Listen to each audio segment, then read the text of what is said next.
Obamacare. And just to give you a sense as to how dug in the president is on this position, he is not compromising. If there are any bills coming from the House to continue funding the government that does anything with Obamacare, listen to what President Obama said to NPR's Steve Inskeep earlier today with respect to what he should be offering to sort of broker a deal with Congress. Here's what the president had to say. I shouldn't have to offer anything.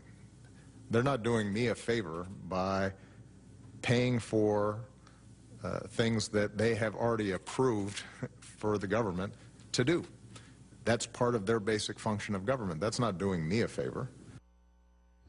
Jim, let me just ask you, I mean, you're a seasoned White House expert. When the President of the United States says, I don't have to do anything effectively, doesn't that just confirm my suspicion about President Obama? He's just not very good at negotiating these things. I mean, I couldn't imagine President Clinton just saying absolutely nothing or not calling Newt Gingrich for a week. It seems to me an extraordinary position to adopt when you're prepared to risk a government shutdown. Although I don't really blame him for what's happening, but shouldn't he be wrestling in a room somewhere with John Boehner right to the bitter end?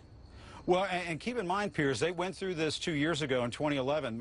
Remember the debt ceiling? We went to the verge of a debt default. The nation's credit rating took a hit as a result of that. But remember, that process, that debt ceiling negotiation process the president engaged in, produced the sequester. So the White House at that point was dealing with Capitol Hill on this sort of brinkmanship. But they've decided this time they're not going to do